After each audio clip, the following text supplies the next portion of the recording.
तो hello what's up, कैसे हैं आप सब। जल्दी से सारे बच्चे मुझे बताएंगे, is my voice properly audible to you? क्या आप मुझे अच्छे से सुन पा रहे हैं? Is the video completely visible? So welcome welcome welcome welcome welcome to the CA final audit batch. सबका स्वागत है इस बैच में। सारे बच्चे बताओ, क्या आपको मेरी आवाज आ रही है? Is the video properly visible to all of you? Please tell me fast. Come on come on everyone, क्या आप तक मेरी आवाज पहुंच रही है? जल्दी से जल्दी बताइए। Yes sir, perfect, all good, बहुत बढ़िया दोस्तों, बहुत बढ़िया। तो स्वागत है आप सबका इस बैच में एंड शुरुआत करते हैं एकदम जोरों शोरों के साथ सीए फाइनल ऑडिटिंग की। Good morning good morning good morning good morning everyone. Let's rock it let's rock it let's rock it. तो welcome to the batch of CA final.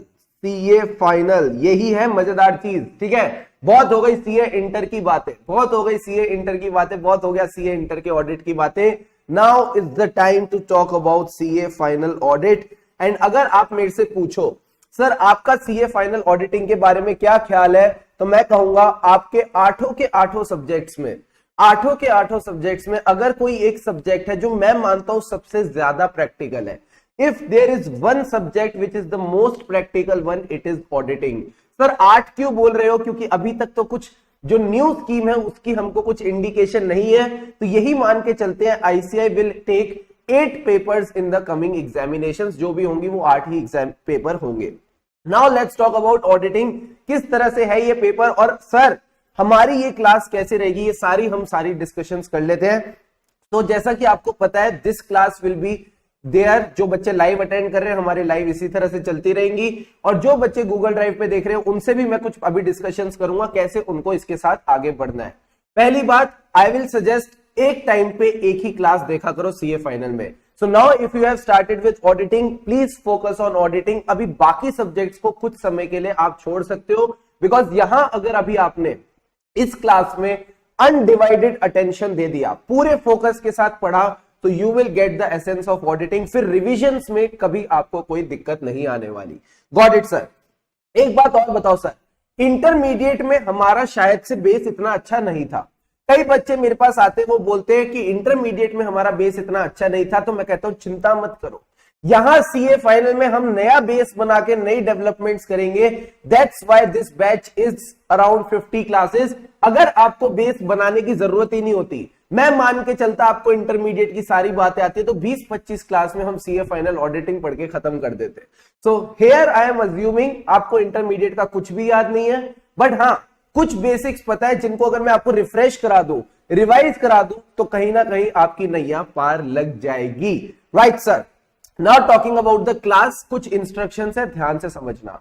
अगर आप अभी मोबाइल फोन लेके बैठे हो, अगर आप अभी सामने मोबाइल फोन लेके बैठे हो, प्लीज उसको थोड़ी देर के लिए ना साइड कर दो। सर कितनी देर के लिए? जितनी देर क्लास चलेगी उतनी देर आप अपने मोबाइल फोन से दूर रहो, यही मेरी एक छोटी सी रिक्वेस्ट रहेगी। बिकॉज क्या होगा ना, हम दोनों मिलकर मेहनत करने की कोशिश करेंगे एंड ये हमारा काम थोड़ा खराब करने की कोशिश करेगा। So I will every time request you कि प्लीज इस क्लास में जब तक आप बैठे हो, आप अपना पूरा अटेंशन मेंटेन करो। और ये क्लास देखनी कब है? जो बच्चे घर बैठ के इस क्लास को देख रहे हैं, I will suggest start with this class in the morning. सुबह सुबह इस क्लास के साथ आप शुरुआत करें, ताकि आर्टिकलशिप भी अगर चल रही है तो उसमें भी आप मोटिवेटेड होके जा सके काम करने की, हाँ मैंने सुबह अपनी क्लास कंप्लीट कर ली। एंड सुबह भी जब क्लास के लिए उठना है तो रात को पूरी आपको अच्छे से ना मीठी नींद लेनी है, कम से कम 6 से 8 घंटे की, 6 to 8 आवर्स की स्लीप लेनी है। मैंने भी अपनी सारी क्लासेस इसी तरह से कंप्लीट करी थी अपने सीए फाइनल प्रिपरेशन के दौरान। Now let's talk about the topic की एक बार डिस्कशन कर लेते हैं। क्या है CA final auditing? So like every other paper, like law, DT, IDT, इसमें भी 70-30 का रेशियो इंस्टीट्यूट ने अभी रख रखा है। तो 70 मार्क्स का क्या मतलब है? 70 मार्क्स का आपका डिस्क्रिप्टिव पोर्शन आएगा एंड 30 मार्क्स का आपका एमसीक्यूज आएगा। प्लस जो बुक अभी आपको मिल गई है या मिलने वाली है, उसको अगर आपने अच्छे से कर लिया, उसके साथ अगर आपने उसका जो क्वेश्चन बैंक दे रखा है उसको अच्छे से कर लिया, तो मैं आपको एक आश्वासन तो दे सकता हूं कि ये जो 30 मार्क्स है एमसीक्यू, ये जो 30 मार्क्स है एमसीक्यू, इसमें आप आराम से 80% या उससे ज्यादा स्कोर कर सकते हैं। सर प्रैक्टिकल के बारे में आपका क्या ख्याल है?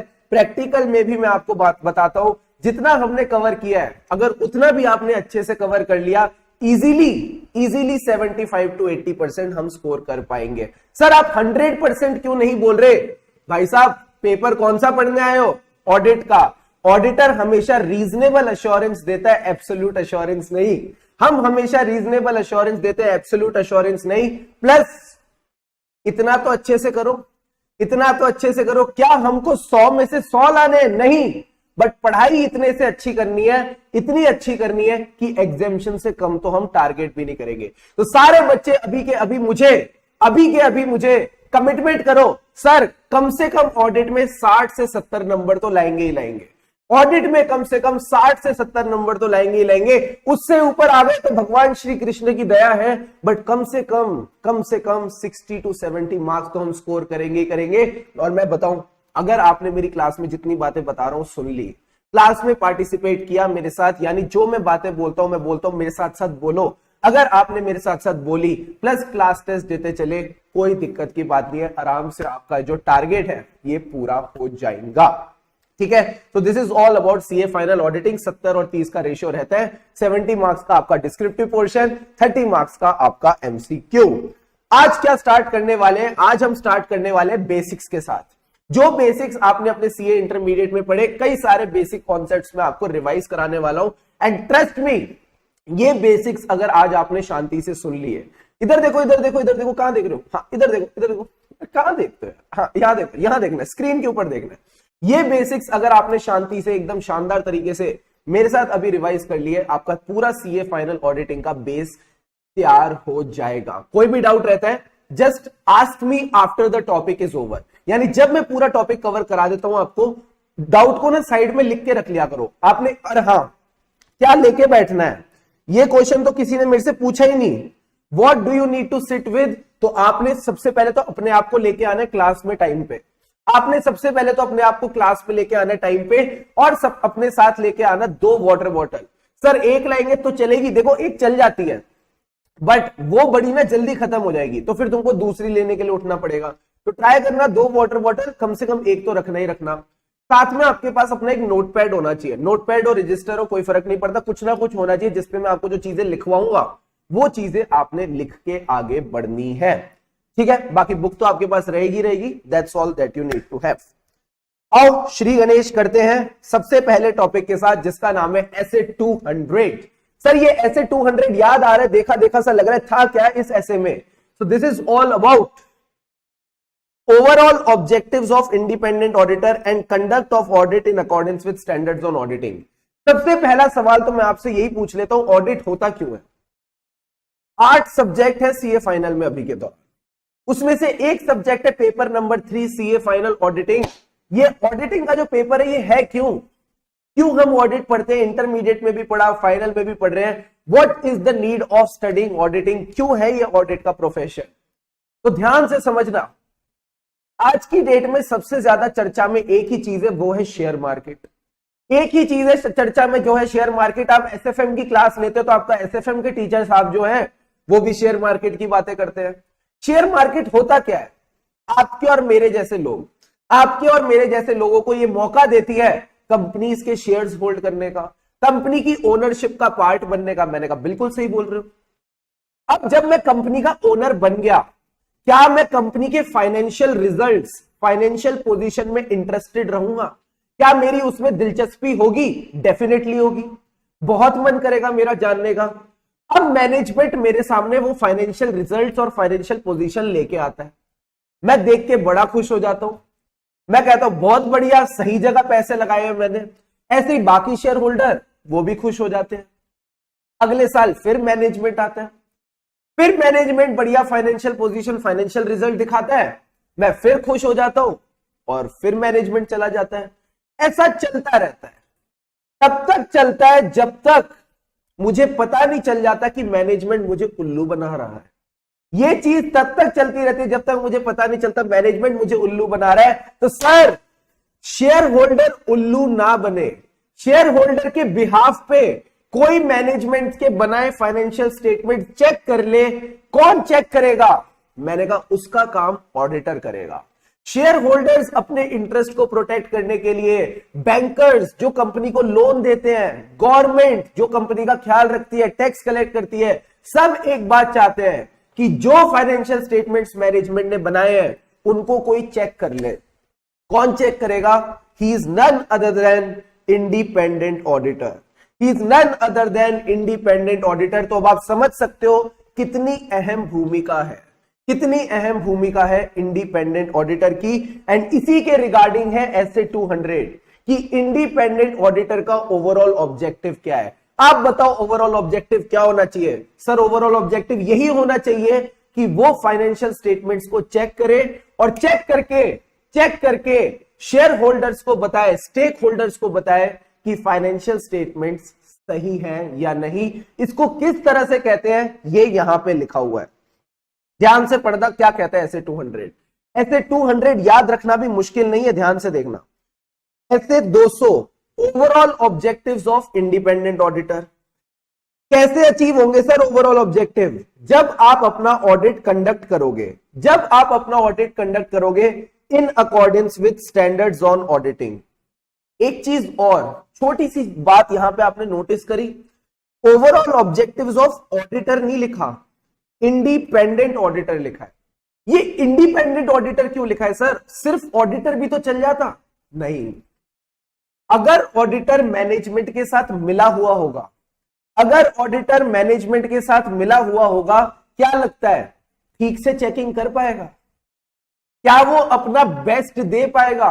क्या उसका जो ओपिनियन होगा वो ऑब्जेक्टिव होगा या बायस्ड होगा? सर बायस्ड होगा, दिक्कत आ जाएगी उसको ओपिनियन देने में। तो इस एसे ने सबसे पहले इस बात की नींव रखी, इस एसे ने इस बात की सबसे पहले नींव रखी that the auditor should be an independent auditor. तो यही बात इन्होंने यहां लिखी, overall objectives of independent auditor. मैंने कहा कैसे अचीव होंगे? Bye conducting the audit in accordance with standards on auditing. अब ये सर स्टार्ट कैसे होता है ऐसे? दिस ऐसे starts with O O, overall objectives. और अगर आप यहां पे ध्यान से देखो अगर आप, तो यहां पे भी आपको समझ आएगा ओओई लिखा है। ऐसे दो ओओ, सर दो ओओ का क्या मतलब है? Overall objectives of independent auditor and conduct of audit in accordance with standards on auditing. इसका शॉर्ट फॉर्म आप एक तरह से ये भी बना सकते हो, उइया Kasa.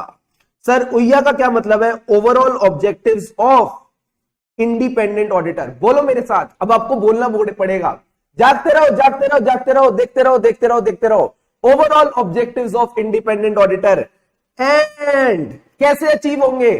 Conduct of audit in accordance with standards on auditing. इस तरह से हमारा ये बन गया स्टैंडर्ड का नाम। अब सारे बच्चे मेरे से सवाल पूछेंगे, ऑडिटर चाहता क्या है? मैंने तो तुमको ऑलरेडी बता दिया। इंग्लिश में देखो क्या चाहता है। He wants to obtain reasonable assurance।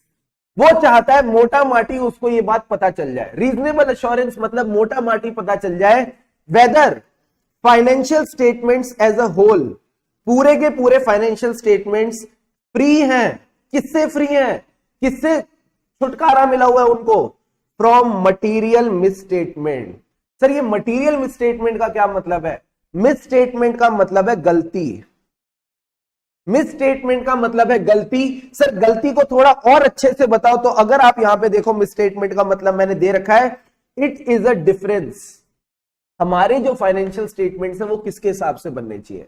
जो भी कंपनीज के फाइनेंशियल स्टेटमेंट्स होते हैं, चाहे प्राइवेट कंपनी हो, चाहे पब्लिक कंपनी हो, चाहे लिस्टेड एंटिटी हो, कैसे बनाती है ये अपने फाइनेंशियल स्टेटमेंट? सर इनको ना गाइडेंस देते हैं एएस, इंड एएस शेड्यूल 3। बोलो मेरे साथ, एएस, इंड एएस शेड्यूल 3।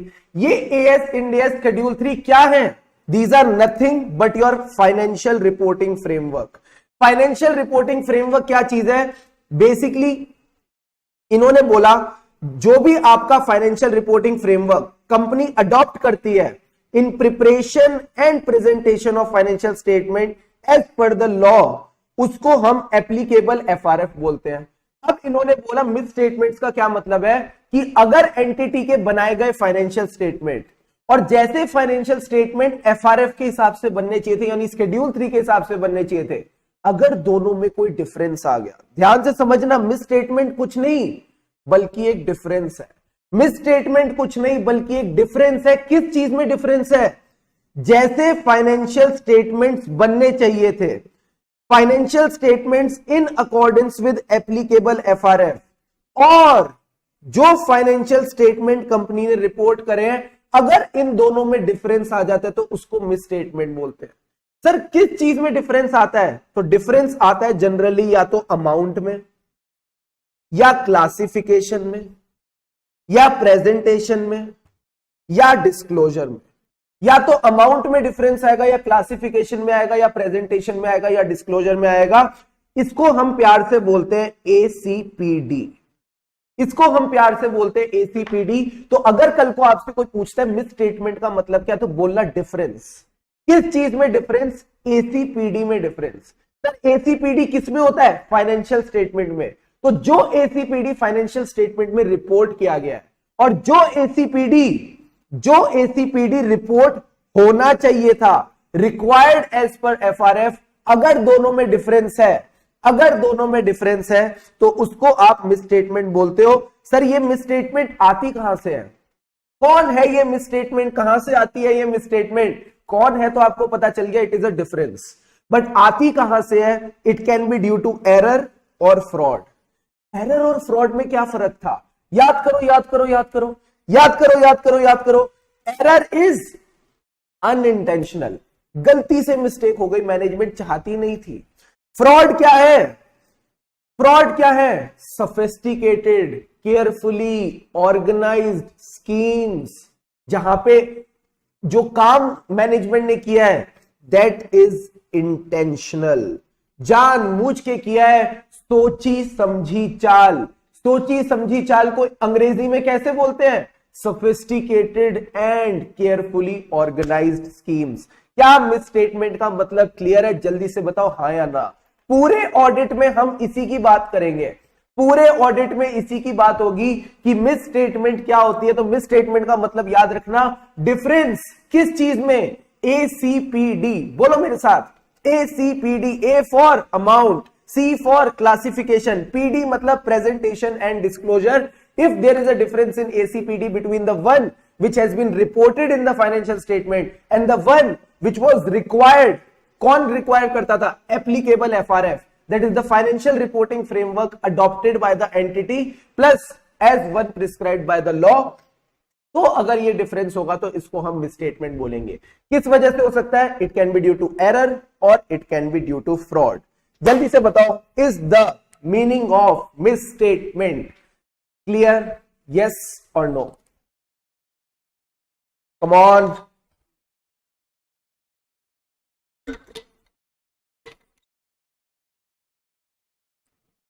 जल्दी से बताइए, क्या मिस स्टेटमेंट का मतलब सबको क्लियर है? जल्दी से बताओ मेरे दोस्तों। यस सर, ऑल गुड, एकदम क्लियर है, कोई दिक्कत की बात नहीं है। अब आ जाओ क्या लिखा है यहां पे? Auditor has to obtain reasonable assurance. इसको भी हम स्टार मार्क करेंगे, इसके बारे में और चर्चा होगी। किस चीज को लेके रीजनेबल एश्योरेंस चाहिए? किस चीज को लेके उसको कंफर्ट चाहिए? इस चीज को लेके that the financial statements as a whole are free from material misstatement. हमने अभी जो मतलब सीखा वो किसका मतलब सीखा? मिसस्टेटमेंट का। हमने जो अभी मतलब सीखा मिस स्टेटमेंट का। ये मटीरियल मिसस्टेटमेंट क्या है?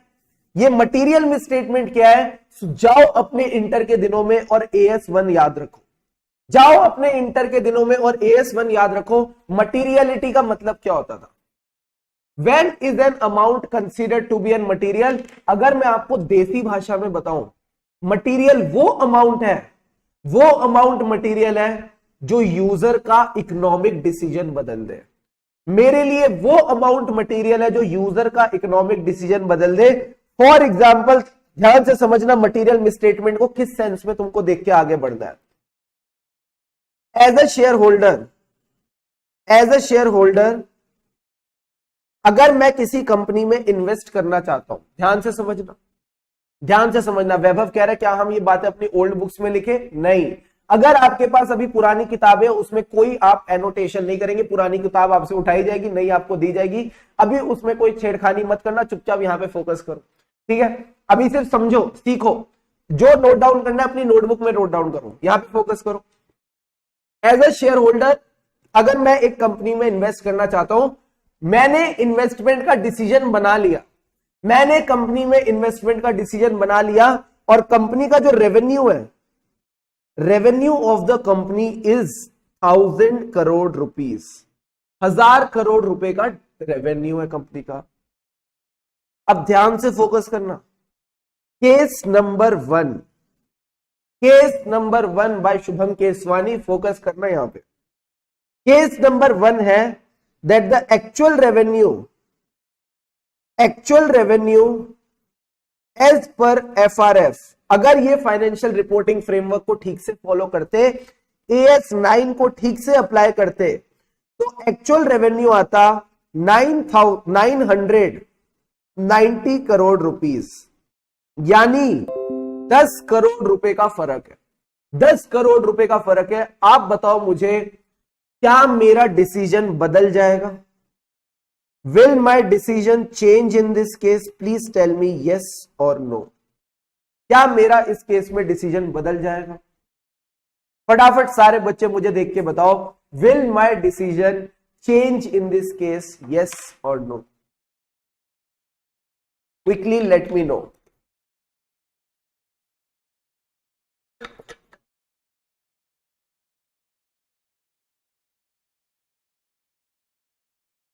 AS 9 को भी छोड़ दो, इंड AS 115 भी अगर हम बात करें तो भी बताओ। कृष्णा ने कहा सर मेरा बदल जाएगा, उन्नति ने कहा मेरा नहीं बदलेगा, सूर्य ने कहा मेरा बदल जाएगा, प्रभाष ने कहा मेरा नहीं बदलेगा। मुझे एक बात बताओ, 10 करोड़ का फर्क 1000 करोड़ के सामने, 10 करोड़ का फर्क 1000 करोड़ के सामने, क्या तुम्हारा डिसीजन सच में बदल देगा? क्या तुमको सच में लगेगा यार कंपनी ने हमको धोखा दिया है, या फिर तुमको लगेगा नहीं नहीं ये तो बड़ी छोटी सी चीज है, ये तो बड़ी छोटी सी चीज है? ध्यान से सोचो। जो बच्चे नो लिख रहे हैं वेरी वेरी गुड, जो बच्चे यस लिख रहे हैं मेरा उनसे सवाल है, ध्यान से सोचो। अगर ये 1000 करोड़ पे मात्र 10 करोड़ का इंपैक्ट है, क्या 10 करोड़ ऊपर नीचे तुमको फर्क पड़ रहा है क्या? सोचो थोड़ा ध्यान से। इतनी बड़ी कंपनी में 10 करोड़ मैटर तुम्हारे लिए मैटर करता होगा, as an individual definitely matter करता होगा, ठीक है, बट क्या कंपनी के पॉइंट ऑफ व्यू से एक्चुअली ये चीज मायने रखती है? क्या ये 10 करोड़ 1000 करोड़ की कंपनी में एक्चुअली मायने रखता है? ध्यान से सोच के बताओ। नेहल ने कहा सर इमटेरियल है because it is very less compare to 1000 rupees. Very good Nehal. जो बच्चे ने यस बोला आप मेरे को जवाब दो। मेरा आपसे सवाल है, क्या 10 करोड़ 1000 करोड़ के सामने एक्चुअली कुछ अपना तवज्जो रखता है, नहीं रखता है? जल्दी से बताओ। What do you feel? Come on बताओ, क्या लगता है आपको? क्या राय है अब आपकी? रखता है नहीं रखता मायने? नहीं सर, ज्यादा मायने नहीं रखता, हम इसको इग्नोर करके चल सकते हैं। Very very good. तो इस केस में मेरा डिसीजन चेंज नहीं होगा because it is very immaterial. मुझे नहीं फर्क पड़ता अगर 10 करोड़ का चेंज आता है 1000 करोड़ पे। केस नंबर 2 उठा लेते हैं। केस नंबर 2 क्या कहता है? केस नंबर 2 कहता है एक्चुअल रेवेन्यू जो है जो एफआरएफ के हिसाब से होना चाहिए वो 990 करोड़ भी नहीं है, 1000 करोड़ तो है ही नहीं। सर एक्चुअल रेवेन्यू कितना है? Actual revenue is only and only 600 crore rupees. यानी कितने का इंपैक्ट पड़ा? मेरे दिल को कितने का धक्का पड़ा? सर आपके दिल को पड़ा 400 करोड़ का धक्का। 400 करोड़ का धक्का। 400 करोड़ 1000 करोड़ के सामने कितना प्रतिशत? 40% का धक्का। अब बताओ, क्या मेरे को चोट पहुंचेगी? क्या मेरे दिल को धक्का लगेगा? क्या मैं यहां पे अपना डिसीजन चेंज करूंगा? क्या फील आ रही है? यस और नो बताओ, क्या फील आ रही है? Will the decision change in this case? Yes और नो बताओ। अमीनू ने कहा यस सर चेंज होगा, बाकी बच्चे बताएं क्या होगा ऐसे केस में। विल माई डिसीजन चेंज और नॉट, क्या मेरे दिल को धक्का लगेगा? सबने कहा सर यस आपके दिल को धक्का लगेगा, कोई आपको नहीं बचा सकता। Yes yes yes, this is material. तो अब एक बात बताना, एज एन ऑडिटर मुझे मिस स्टेटमेंट से डर लगता है या मटीरियल मिस स्टेटमेंट से? ठीक है, दबंग में बोला था ना सोनाक्षी सिन्हा ने, थप्पड़ से डर नहीं लगता साहब, प्यार से लगता है। तो ऐसे ही ऑडिटर बोलता है मिस स्टेटमेंट से डर नहीं लगता साहब, मटीरियल मिस स्टेटमेंट से लगता है। तो हमेशा हमेशा हमेशा इसको बना लो पत्थर की लकीर कि मटीरियल मिस स्टेटमेंट से ही हम अफेक्ट होंगे, मिस स्टेटमेंट से कोई इफेक्ट नहीं होगा। छोटी मोटी गलती को इग्नोर करो, मटीरियल मिस स्टेटमेंट पे फोकस करो एज एन ऑडिटर। यही बात यहां लिख रखी है। हमको किस चीज की रीजनेबल एश्योरेंस चाहिए? Financial statements as a whole are free from material misstatements. Again, these misstatements can be due to fraud or error. और जब मेरे को ये रीजनेबल अश्योरेंस मिल जाएगी, जब मुझे ये रीजनेबल अश्योरेंस मिल जाएगी, तब जाके मैं अपना ओपिनियन एक्सप्रेस कर पाऊंगा। क्या ओपिनियन एक्सप्रेस कर पाऊंगा आप बताओ? मैंने बोला मिस स्टेटमेंट नहीं है। सर मिस स्टेटमेंट का क्या मतलब होता है? Difference in the ACPD as per the reported financial statements and as per the FRF। अगर मिस स्टेटमेंट नहीं है तो क्या मैं ये बोल सकता हूं कि जो फाइनेंशियल स्टेटमेंट्स हैं they have been prepared as per the FRF? नहीं, आप बोलोगे they have been prepared materially in all respects as per the FRF। Material misstatement नहीं है ना, तो लिखना भी ऐसे ही है that they have been prepared materially in all respects as per the applicable FRF। क्या एक एक लाइन और एक एक वर्ड की अहमियत फील हो रही है? क्या अभी तक आप ऑडिट को ऐसे नजरिए से देख रहे थे कि ये तो सारी की सारी बातें एक जैसी है? क्या अब आपको मतलब समझ आ रहा है कि अगर यहां पे मैं मटीरियल वर्ड इग्नोर कर दूं, मान लो मैंने मटीरियल वर्ड इग्नोर कर दिया, यूजर क्या फील ले जाएगा कि हूबहू ऐसे बने हैं, एक चीटी भर की भी गलती नहीं है। बट जैसे ही मैंने लिख दिया मटीरियल रिस्पेक्ट्स, क्या मैंने यूजर को एक अंदाजा दे दिया? क्या मैंने यूजर को एक अंदाजा दे दिया कि मोटा माटी हमारे फाइनेंशियल स्टेटमेंट्स FRF के हिसाब से ही बने हैं? फटाफट देखो पहला लाइन, पहला पॉइंट, ए पॉइंट एक बार फटाफट रीड करो और मुझे बताओ क्या ए पॉइंट क्लियर है? In conducting an audit of financial statements overall objective क्या है? पहला ऑब्जेक्टिव है ओपिनियन देना। कैसे देंगे? जब हमको मिलेगी reasonable assurance whether financial statements as a whole are free from material misstatement whether due to fraud और एरर, जिससे हम ओपिनियन दे पा रहे हैं कि they have been prepared in all material respects as per the applicable FRF। फटाफट सारे बच्चे बताओ क्या ए पॉइंट क्लियर है, हां या ना? Is the a point clear to all of you? Come on, please tell me. Clear है?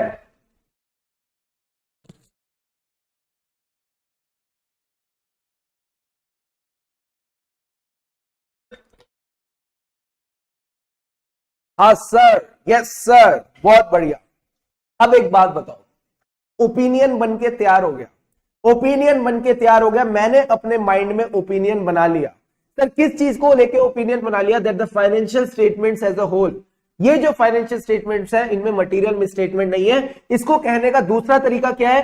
They have been prepared. क्या दूसरा तरीका ये कहने का कि फाइनेंशियल स्टेटमेंट में मटीरियल मिसस्टेटमेंट नहीं है? कि they have been prepared in all material respects as per the applicable FRF। अब जब मेरा ओपिनियन बनके तैयार हो चुका है, फोकस करो इस वर्ड पे, जब मेरा ओपिनियन बनके तैयार हो चुका है, इस ओपिनियन को जेब में डाल के घर चला जाऊं एज एन ऑडिटर? क्या मैं इस ओपिनियन को जेब में डाल के घर चला जाऊं या इस ओपिनियन के बारे में शेयर होल्डर को बताना पड़ेगा? सर बताना पड़ेगा। कैसे बताओगे?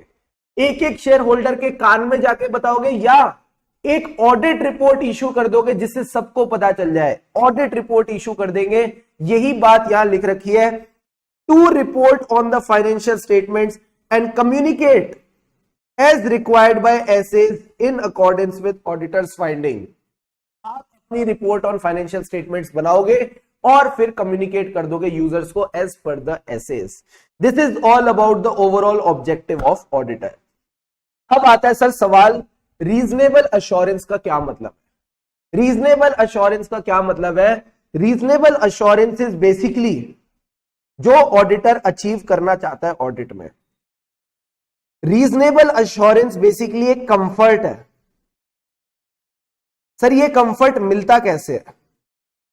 ये कंफर्ट मिलता कैसे है? तो मैं कहता हूं इसके लिए आपको चाहिए sufficient and appropriate audit evidence. जब आपको sufficient and appropriate audit evidence मिल जाएगा, जब आपको भरपूर ऑडिट एविडेंस मिल जाएगा, मान लेना रीजनेबल अश्योरेंस मिल गई. क्या यही बात ऐसे 200 में लिखी हुई है? हाँ भाई हां, मन से थोड़ी बोल रहा हूं. देखो, sufficient and appropriate audit evidence क्या बोला इसने? To obtain reasonable assurance. अगर आपको रीजनेबल अश्योरेंस चाहिए, हम एज एन ऑडिटर ऑब्टेन करेंगे sufficient and appropriate audit evidence. Sir sufficient and appropriate का क्या मतलब है? दो शब्दों से बना हुआ है, सफिशिएंट और एप्रोप्रिएट. सफिशिएंसी का क्या मतलब है? It is a measure of quantity of audit evidence. कितनी मात्रा में आपको ऑडिट एविडेंस चाहिए. अगर मैं आपको एग्जांपल दूं, अगर मैं आपसे एक सवाल पूछूं, ध्यान से समझना. मेरा ये मानना है फाइनेंशियल स्टेटमेंट में मटीरियल मिसस्टेटमेंट होने की जो प्रोबेबिलिटी है, बहुत ज्यादा है. इस चीज को काउंटर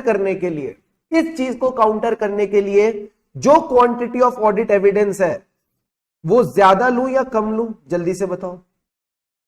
मेरा ये मानना है, ध्यान से समझना मेरी बात, बहुत गंभीर प्यारी बातें कर रहा हूं. बेसिक बातें हैं जो आपको ध्यान में रख के चलनी है through out this audit class. Financial statements में मटीरियल मिसस्टेटमेंट होने की आशंका, प्रोबेबिलिटी बहुत ज्यादा है. तो क्वांटिटी बढ़ानी पड़ेगी ऑडिट एविडेंस की या क्वांटिटी कम करनी चाहिए? आप बताओ, आपको क्या फील आ रही है? अरिहंत ने कहा सर ज्यादा करनी चाहिए, अविनो ने कहा सर ज्यादा करनी चाहिए, बाकी बच्चे भी यही कह रहे हैं सर ज्यादा करनी चाहिए. Very very good. तो मैंने कहा, जैसा आपने कहा कि अब हम इस केस में अपनी क्वांटिटी को बढ़ाएंगे, ज्यादा चीजें चेक करेंगे मटीरियल मिसस्टेटमेंट को ढूंढने के लिए. तो क्वांटिटी किससे फर्क पड़ता है? तो इसने कहा quantity is affected by the auditor's assessment of the risk of material misstatement. And risk of material misstatement का एक्चुअल मीनिंग यही तो है कि क्या प्रोबेबिलिटी है कि financial statements are already misstated before the beginning of audit. This is basically the probability कि financial statements में मिसस्टेटमेंट है. इसकी क्या प्रोबेबिलिटी है? उसी को हम रिस्क ऑफ मटीरियल मिसस्टेटमेंट बोलते हैं. तो पहली चीज तो ये हो गई, रिस्क ऑफ मटीरियल मिसस्टेटमेंट से क्वांटिटी पे फर्क पड़ता है. दूसरी चीज क्या है सर? दूसरी चीज है क्वालिटी ऑफ ऑडिट एविडेंस. आप मुझे बताना, आपको लगी है भूख, सर ऑडिटर की भूख कैसे मिटेगी? मैंने कहा ऑडिटर की भूख मिटेगी sufficient and appropriate audit evidence से. आपको जब भूख लगी है, मेरे पास 2 सेट ऑफ रोटीज पड़ी है, 2 सेट ऑफ पराठे पड़े हैं. एक पराठे पे लगा है सर अमूल बटर, भर भर के इस पे अमूल बटर लगा है, गाय का देसी मक्खन लगा है. दूसरे पराठे पे कोई मक्खन नहीं लगा. एक पराठे पे अमूल देसी मक्खन लगा हुआ है और एक पराठे पे कोई मक्खन नहीं लगा. दोनों आलू के पराठे हैं. बताओ कौन से पराठे आप ज्यादा क्वांटिटी में खा पाओगे? एक है नॉर्मल पराठे, बस तवे पे सिक के यहां पे आ गए हैं. दूसरे पराठे भी तवे पे सिक के आए हैं, बट इन पे लगा है अमूल देसी घी, मतलब पूरा घी और मक्खन से भरे हुए पराठे. आप बताओ घी वाले पराठे ज्यादा खा पाओगे या बिना घी वाले? लॉजिकली बताना, कौन से वाले पराठे आप ज्यादा खा पाओगे? देखते कौन सा बच्चा सही बताता है. वैभव ने कहा सर मक्खन वाले जो पराठे हैं, मक्खन वाले तुम ज्यादा खा पाओगे? है भाई, मक्खन वाले तुम ज्यादा क्वांटिटी में खा पाओगे या बिना मक्खन वाले? सोच के बताओ, लॉजिकली बताओ। नॉर्मल पराठे ज्यादा खा पाएंगे। Very very good. So Aditi, Krishna, दोनों बच्चों ने एकदम सही कहा कि जो नॉर्मल पराठे हैं वो हम ज्यादा क्वांटिटी में खा पाएंगे। ये जो मक्खन घी वाले हैं ये थोड़े हैवी हो जाते हैं, एक पराठे 1.5 पराठे में ही अपना पेट भर जाता है। बट जो नॉर्मल पराठे होते हैं बिना मक्खन वाले, बिना घी वाले, इनको अगर आप 2-3 भी खा लो तो आपका पेट आसानी से नहीं भरेगा। तो क्या मैं आपको एक बात बोलूं, जब आप क्वालिटी बढ़ा देते हो, जब आप क्वालिटी बढ़ा देते हो तो क्वांटिटी की ज्यादा जरूरत नहीं पड़ती। जब आप क्वालिटी बढ़ा दोगे तो ऑडिटर की भूख मिटाने के लिए ज्यादा क्वांटिटी ऑफ एविडेंस की जरूरत नहीं पड़ेगी। तो याद रखना, quality of audit evidence, quality और ऑफ ऑडिट एविडेंस से भी सफिशिएंसी पे फर्क पड़ता है। तो अगर मैं आपसे पूछूं सफिशिएंसी ऑफ ऑडिट एविडेंस, ये जो ऑडिट एविडेंस की सफिशिएंसी है ये कौन सी 2 चीजों से इंपैक्ट लेती है? पहली चीज है रिस्क ऑफ मटेरियल मिसस्टेटमेंट, जिसमें आप सबने कहा कि अगर ये रिस्क ऑफ मटेरियल मिसस्टेटमेंट ज्यादा होगी, फाइनेंशियल स्टेटमेंट में मटेरियल मिसस्टेटमेंट होने की प्रोबेबिलिटी ज्यादा होगी, तो हम ज्यादा ऑडिट एविडेंस लेंगे। दूसरा किससे फर्क पड़ता है? दूसरा फर्क पड़ता है क्वालिटी ऑफ ऑडिट एविडेंस। फिर मैंने आपको दिया मक्खन वाला एग्जांपल, अगर हम क्वालिटी बढ़ा देंगे तो क्वांटिटी गिर जाएगी, और अगर क्वालिटी गिरा देंगे तो क्वांटिटी बढ़ जाएगी। इतनी सी ही बात आपने ध्यान में रखनी है कि सफिशिएंसी ऑफ ऑडिट एविडेंस 2 चीजों से इंपैक्ट होती है, risk of material misstatement and quality of audit evidence. I hope you will remember this point. तो सर सफिशिएंसी तो हमको समझ आ गया, अब बात करते हैं किसकी? अब बात करेंगे हम एप्रोप्रिएटनेस। ये एप्रोप्रिएटनेस क्या भला है? Appropriateness is basically the quality of audit evidence. It talks about 2 factors, relevance and reliability. Relevance का क्या मतलब है, रिलायबिलिटी का क्या मतलब है? एक बात बता देता हूं आपको। ऑडिट एज अ सब्जेक्ट अगर आपको समझ आ गया ना, ऑडिट एज अ सब्जेक्ट आपको समझ आ गया, आपके दिल को छूने लग गया, इसको याद रखने में कभी दिक्कत आने ही नहीं वाली। आपसे पूछता हूं वापस, सफिशिएंसी के बारे में थोड़ा बहुत बताओ। Sir it is about the quantity of audit evidence. Sufficient है कि नहीं, क्वांटिटी की बात करता है। कौन से 2 फैक्टर से फर्क पड़ता है? रिस्क ऑफ मटेरियल मिसस्टेटमेंट और क्वालिटी। हमने इसको याद तो किया ही नहीं। कैसे हिट कर रहा है? क्योंकि हमको समझ आ चुका है कि सफिशिएंसी मतलब क्वांटिटी। फिर मैंने आपको 2 एग्जांपल दिए कि प्रोबेबिलिटी हाई है तो फिर आपको सफिशिएंसी ज्यादा बढ़ानी पड़ेगी, क्वालिटी हाई है तो सफिशिएंसी कम करोगे तो भी फर्क नहीं पड़ेगा, घी के पराठे। तो यही बातें तो बस आपने ध्यान में रख के चलनी है। दूसरी चीज appropriateness, it is about the quality of audit evidence. Quality again 2 चीजों से फर्क पड़ता है क्वालिटी पे। सर ये क्वालिटी कौन सी चीजों से फर्क पड़ता है? रेलिवेंस और रिलायबिलिटी। क्या फर्क है दोनों पॉइंट्स में? ध्यान से समझेंगे। मुझे अपने एम्प्लॉइज जो हैं ये चेक करना है कि उनको जो सैलरी बनती थी क्या वो एक्चुअल में पे हुई है कि नहीं। जो उनकी सैलरी बनती थी वो एक्चुअल में पे हुई है कि नहीं। बताओ कौन सा ऑडिट एविडेंस, कौन सा डॉक्यूमेंट मैं क्लाइंट से मांगू जिससे पता चल जाए कि सैलरीज वर एक्चुअली पेड और नॉट। आप बताओ मुझे, how can I test this thing कि सैलरी एक्चुअल में पे हुई है कि नहीं। क्या ये चीज, मैं आपको 2 ऑप्शंस देता हूं, क्या ये जो चीज है मुझे उसकी पे स्लिप से पता चल जाएगी या इसके लिए मैं बैंक स्टेटमेंट्स देखूं? आप बताओ मुझे। 2 ऑप्शंस हैं मेरे पास, जो ऑप्शन आप बोलोगे मैं उसको उठा लूंगा। बैंक स्टेटमेंट देखना चाहिए या पे स्लिप उठा के देख लो, दोनों में से किससे बेटर पता चलेगा। सब बच्चे लिख रहे बैंक स्टेटमेंट, सारे बच्चे लिख रहे bank statement. What would be the best way to check it? सबने बिल्कुल सही कहा सर बैंक स्टेटमेंट से देखेंगे। देखो पे स्लिप तो एंटिटी का डॉक्यूमेंट है, जो पे स्लिप है वो एंटिटी का डॉक्यूमेंट है, अपॉइंटमेंट लेटर एंटिटी का डॉक्यूमेंट है, ये सारे एंटिटी के डॉक्यूमेंट है। But bank statement is a relevant audit evidence. Bank statement एक ऐसा रेलिवेंट ऑडिट एविडेंस है जिसमें मुझे सीधा सीधा आउटफ्लो चेक हो जाएगा, सीधा सीधा आउटफ्लो चेक हो जाएगा कि किस इंप्लॉय को कितनी पेमेंट गई। तो for this relevance, for just checking this relevance, मैं इंप्लॉय का क्या देख लूंगा, इंप्लॉय के केस में बैंक स्टेटमेंट देख लूंगा कि क्या एक्चुअल में पेमेंट हुई है कि नहीं। Very good. एक बात बताओ, आपने बैंक स्टेटमेंट को क्यों चूज किया ओवर पे स्लिप? हमने बैंक स्टेटमेंट पे क्यों इतना भरोसा दिखाया over pay slip? Because we considered it to be more reliable. We considered it to be more reliable. Why more reliable? क्योंकि वो एंटिटी का डॉक्यूमेंट नहीं है, वो बाहर का डॉक्यूमेंट है। जो बैंक स्टेटमेंट होती है वो आप बैंक की साइट से डाउनलोड कर लेते हो। So this is not a document of the entity, it is a document which has been provided by the bank, which is an external party जिसपे हम रिलाय करके चल सकते हैं। क्योंकि वो ज्यादा रिलायबल है तो हम उसको as a better audit evidence लेते हैं। तो प्लीज याद रखना, क्वालिटी में दो चीजें आती हैं, एविडेंस रेलिवेंट भी होना चाहिए, रिलायबल भी होना चाहिए। रेलिवेंट में आप इसको एक और नजरिए से देख सकते हो, क्या अपॉइंटमेंट लेटर इस केस में रेलिवेंट ऑडिट एविडेंस है? बताओ, क्या इंप्लॉय का अपॉइंटमेंट लेटर, जो इंप्लॉय को मैं चेक करना चाहता हूं पेमेंट हुई है कि नहीं, मेरी एक ही असर्शन में चेक करना चाहता हूं एक्चुअल में इंप्लॉय को इस चीज की पेमेंट हुई है कि नहीं। आप बताओ, क्या इस केस में appointment letter is a relevant audit evidence? Please tell मी।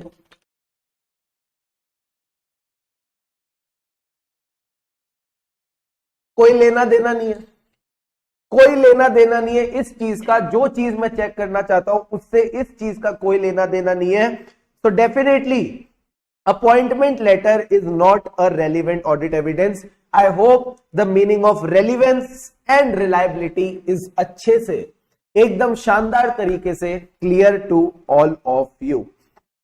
तो दोस्तों यही बात यहां लिखी हुई थी कि रीजनेबल अश्योरेंस चाहिए तो क्या इकट्ठा करना पड़ेगा? सर हमको इकट्ठा करना पड़ेगा sufficient and appropriate audit evidence, जिससे हम रिड्यूस कर दें ऑडिट रिस्क को to an acceptably low level and draw करें कंक्लूजन जिस पे हम ऑडिटर का ओपिनियन बेस करते हैं। अब मैं आपको एकदम मजेदार चीज पढ़ाने वाला हूं, ध्यान से फोकस करना है यहां पे। इसने बोला हमको ऑडिट रिस्क को रिड्यूस करना है to an acceptably low level. क्या है audit risk? Let's understand. Before we understand audit risk, let's understand risk of material misstatement क्या होती है। रिस्क ऑफ मटेरियल मिसस्टेटमेंट क्या होती है? हर एंटिटी में, बच्चा कह रहा है रेलिवेंस वाला पार्ट रिपीट करो। रेलिवेंस वाले पार्ट में दोस्त इतनी सी ही बात लिखी हुई है, ध्यान से समझना। रेलिवेंस वाले पार्ट में इतनी सी ही बात लिखी हुई है, जो मैंने आपको एग्जांपल से भी समझाने की कोशिश करी। जो चीज आपको चेक करनी है ना, उस केस में देखो क्या ऑडिट एविडेंस लेना चाहिए। अगर मुझे चेक करना है कि इंप्लॉय एक्चुअल में एंटिटी में एग्जिस्ट करता है कि नहीं, एंटिटी ने इंप्लॉय को अपॉइंट किया है कि नहीं, क्या चेक करूंगा? अपॉइंटमेंट लेटर या बैंक स्टेटमेंट? अविनु आप मेरे को जवाब देके बताना। मुझे ये चेक करना है ये इंप्लॉय एंटिटी में एग्जिस्ट करता है कि नहीं, एक्चुअल में अपॉइंट हुआ है कि नहीं। दो ऑडिट एविडेंस अवेलेबल है, बैंक स्टेटमेंट भी अवेलेबल है, अपॉइंटमेंट लेटर भी अवेलेबल है, पे स्लिप भी अवेलेबल है। बताओ क्या चेक करूं सबसे पहले? आप बताओ, what should be the logical audit evidence to be checked in this case? Come on, very very good.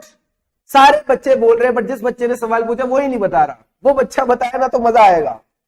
Very good, very very good. कहां हो तुम? जल्दी से बताओ ना। सारे बच्चे बता रहे appointment letter, appointment letter, appointment letter. कर दी अविनु ने मजेदार बात, कर दी अविनु ने मजेदार बात। अविनु कहता बैंक स्टेटमेंट। अविनु वापस आओ तुम सामने। बैंक स्टेटमेंट से तुमको कैसे पता चलेगा वो अपॉइंट हुआ है कि नहीं? मुझे बताओ, मुझे बताओ, मुझे बताओ। मैंने अविनु को एज एन एम्प्लॉय अपॉइंट किया है, ठीक है, ऐसा मैंने ऑडिटर को कहा, और फिर ऑडिटर को मैंने कहा कि अविनु को मैंने जो भी पेमेंट करी, अब समझना मेरी बात जो मैं बोल रहा हूं, दिमाग खुला रखो। मैंने अविनु को जो भी पेमेंट करी वो सैलरी की पेमेंट है। इसने कहा ठीक है ऑडिटर ने, आप दिखाओ कि अविनु एक्चुअली एज एन एम्प्लॉय आपके यहां काम कर रहा है। मैंने कहा ठीक है दिखाते हैं। क्या दिखाऊंगा जिससे उसको भरोसा होगा, क्या दिखाऊं जिससे उसको भरोसा होगा कि ये मेरा एम्प्लॉय है। बैंक स्टेटमेंट में तो मैं 50 लोगों को पेमेंट करता हूं, क्या सारे 50 लोग मेरे एम्प्लॉय है? ऐसे कैसे ऑडिटर मान जाए, ऐसे कैसे ऑडिटर मान जाए? बताओ कैसे पता लगेगा ऑडिटर को कि तुम मेरे एम्प्लॉय हो? कुछ तो मैंने तुम्हारे साथ एग्रीमेंट किया होगा ना, कुछ तो हमारे बीच लिखा गया होगा जिससे ये रिश्ता बना एम्प्लॉयर एम्प्लॉय का। क्या चेक करे वो? बैंक स्टेटमेंट से ये चीज चेक होगी। अब अविनू जाग गया, सर कहता है appointment letter. Very very good. तो यही तो मैं बात कर रहा हूं, रेलिवेंस का मतलब है दिमाग लगाना। ऑडिटर कुछ भी इकट्ठा नहीं कर सकता ऑडिट एविडेंस के नाम पे, ऐसे तो कचरा इकट्ठा करके ले आएगा क्लाइंट की दुकान से। इसको लेके आना है ऐसा एविडेंस जो इसकी इच्छाओं को पूरा करे। ऑडिटर की इच्छा है ये चेक करना कि बंदा इंप्लॉय है कि नहीं, अपॉइंटमेंट लेटर चेक करेगा। ऑडिटर की इच्छा है पेमेंट हुई है कि नहीं, बैंक स्टेटमेंट चेक करेगा। तो एक केस में जो चीज रेलिवेंट होती है, दूसरे केस में अगर नहीं होगी तो ऐसा पॉसिबल है। पत्थर की लकीर मत बनाओ, दिमाग चलाओ। क्या ये बात समझ आई? तभी मैंने एग्जाम्पल चेंज कर दिया। मुझे पता था समझाने के लिए अगर मैं तुमसे एग्जाम्पल चेंज करूंगा तो तुम पक्का लड़खड़ा जाओगे। अब ये बात समझ आई? जल्दी से बताओ हाँ या ना। Come on, is this point clear to all of you? Relevance और रिलायबिलिटी वाली बातें समझ आई? क्लियर है? Yes sir. अब आ जाओ इधर, अब आ जाओ इधर। Risk of material misstatement. The risk of material misstatement हमारा दो कंपोनेंट से बना हुआ है। ये दो कंपोनेंट्स क्या है? सारे बच्चे अब इधर फोकस करेंगे, चुपचाप इधर देखना। पहली है हमारी इनहेरेंट रिस्क, पहली है हमारी इनहेरेंट रिस्क। दूसरी क्या है? दूसरी है हमारी कंट्रोल रिस्क, दूसरी है हमारी control risk. Got it sir? एक है इनहेरेंट रिस्क, एक है कंट्रोल रिस्क। अब सारे बच्चे यहां फोकस करना। एक फैक्ट्री है, एक फैक्ट्री है जहां पे मशीन लगा रखी है, मशीन लगा रखी है, मशीनरी लगा रखी है। ये क्या करती है? ये प्रोड्यूस करती है light bulbs. Focus here, focus here, focus here. ये क्या करती है? ये प्रोड्यूस करती है लाइट बल्ब्स, एकदम बढ़िया बढ़िया रोशनदार बल्ब बनाती है। इस मशीनरी में बस एक ही दिक्कत है, इस मशीनरी में एक ही दिक्कत है। सर क्या दिक्कत है? आपने भी क्या मजेदार बात उठा ली। ज्यादा दिक्कत नहीं है, एक ही दिक्कत है। क्या दिक्कत है सर? हर 100 बल्ब में से, हर 100 बल्ब में से 40 बल्ब खराब बना देती है। ओ, ये तो बड़ी अच्छी मशीनरी है, 60 अच्छे बनाती है। ऑप्टिमिस्टिक बनो ना। बोल रहे खराब मशीन है सर, 40 बल्ब खराब बनाती है, मशीन को चेंज करो। नहीं कर सकते, दिक्कत की बात है। तो हर 100 में से, ओहो हो, ये क्या हो रहा है? एक मिनट, हर 100 में से वापस लिखते चलो। हर 100 में से, हर 100 में से 40 बल्ब खराब बनाती है। क्या मैं बोल दूं 40% दिक्कत है? हाँ सर 40% दिक्कत है। और इस दिक्कत का कुछ किया नहीं जा सकता? हाँ सर कुछ किया नहीं जा सकता। तो इस दिक्कत को क्या बोलते हैं जिसका कुछ किया नहीं जा सकता? What is this risk called, जिसका कुछ किया नहीं जा सकता? मैंने कहा इसको बोलते हैं इनहेरेंट रिस्क। ये तो रहेगी ही रहेगी, ये तो रहेगी ही रहेगी, ये दिक्कत तो रहेगी ही रहेगी। बट क्या आप इसको रिड्यूस करना चाहोगे?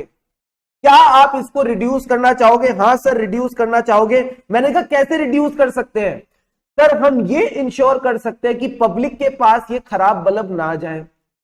Before these bulbs are dispatch to the general public, हम इसकी इंस्पेक्शन शुरू कर देते हैं, हम इसकी चेकिंग शुरू कर देते हैं। We should inspect the bulbs, हमको इंस्पेक्ट करना चाहिए, हमको चेक करना चाहिए before they are actually dispatch to the public. तो इसके लिए हमने क्या किया? हमने इंटरनल कंट्रोल लगा दिया, हमने खुद का अपना इंटरनल कंट्रोल लगा दिया। मैंने कहा बहुत बढ़िया किया।